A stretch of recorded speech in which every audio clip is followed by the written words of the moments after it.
Start of Chapter 10. And you see the people enter Allah's religion in crowds.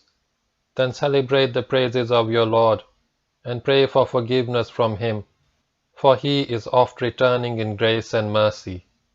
The Noble Quran, Chapter 110, verses 2-3. In the 9th year of the Hijrah, only one major operation was carried out by the Muslims, the expedition of Tabuk, led by the Holy Prophet in person. It turned out to be a peaceful operation, but no matter how peacefully other people went about their tasks, Khalid always managed to find adventure and violence. During the long, hot summer of 630, reports arrived at Medina that the Romans had concentrated large forces in Syria, and had pushed their forward elements into Jordan. Heraclius, the Byzantine emperor, was himself in Emesa. In the middle of October 630, the Prophet ordered the Muslims to prepare for battle with the Romans. The purpose of the expedition was not just to fight the Romans, for that could have been done later when the weather had improved. The Prophet also wanted to put the faith of the Muslims to test by making them march out in the fierce heat of summer. Under these conditions, only true believers would respond. And the true believers did. The vast majority of the Muslims answered the call cheerfully and began preparations for the expedition. But some did take unkindly to the call to arms. The October of this year was an unusually hot month, and the cool shade of the date orchards proved too tempting for these Muslims. Men wanted nothing more than to rest in the shade until the worst of the heat was over. The hypocrites, as usual, went about dissuading the Muslims from joining the expedition, and gave trouble enough. But on this occasion, even a few proven Muslims faltered. In late October 630, mid-Rajab 9 Hijri, the Muslims set out for Tabuk. This was the largest army that had ever assembled under the standard of the Prophet. It consisted of men from Medina, from Mecca, and from most of the tribes which had accepted Islam. One source had placed the strength of this army at 30,000 warriors, including 10,000 cavalry, but this is probably an exaggeration. On arrival at Tabuk, the Muslims came to know that the Roman elements in Jordan had withdrawn to Damascus. There was no need to go further, but the Prophet decided to subdue the tribes living in this region and bring them under the political control of Islam.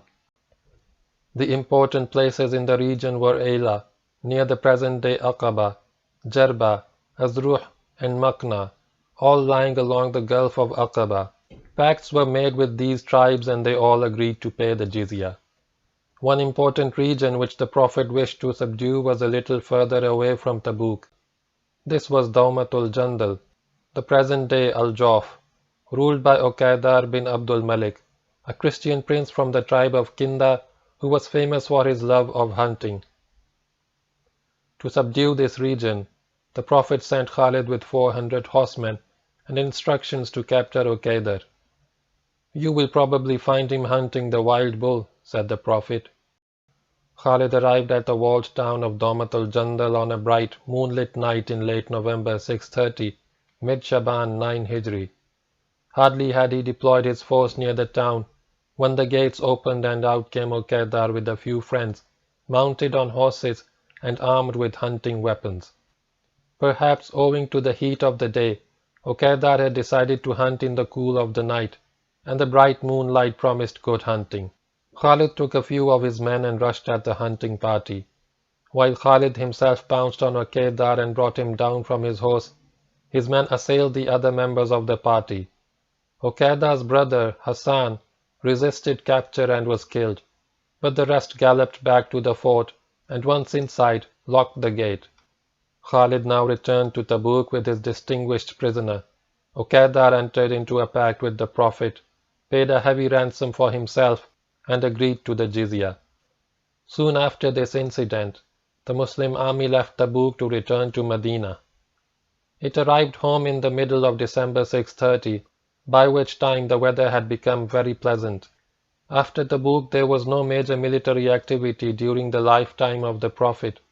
delegations came from all the tribes of Arabia, swore allegiance to the Prophet, accepted Islam, and agreed to pay certain taxes. For each tribe the Prophet appointed a leader from the converted members of the tribe. The Prophet thus remained busy with the affairs of state, consolidating the gains of Islam and raising the edifice of the new state. Several small expeditions were sent by him to various places in Arabia. The mission given to them was to call the tribes to accept Islam, but in case of armed opposition, the tribe concerned was to be fought and subdued. In July 631, Rabiul Akhir 10 Hijri, the Prophet sent a military expedition under the command of Khalid to the tribe of Bani Haritha bin Ka'b in Najran, which lies to the north of the Yemen. The instructions to Khalid were, call the tribe thrice to accept Islam. If they respond favorably, do them no harm. If they refuse, fight them. With Khalid went 400 mounted warriors. Khalid arrived at Najran and made contact with Bani Haritha bin Ka'b. He called upon them to submit to Islam, and they accepted his call. No blood was shed. Khalid remained with the tribe for several months, teaching them the ways of Islam, and when he was satisfied that they had become good Muslims, he wrote to the Prophet and informed him of the progress of his mission. The Prophet sent Khalid an appreciative letter in reply and instructed him to return to Medina and bring a delegation of the Bani Haritha bin Ka'b with him. Khalid returned with the delegation in January 632, Shawwal 10 Hijri. The Prophet received the delegation with the usual courtesy shown to all delegations. The terms of submission were explained to the delegates. A leader was appointed for the tribe, and the delegation then returned to Najran. This was the last mission carried out by Khalid in the time of the Prophet. End of chapter 10.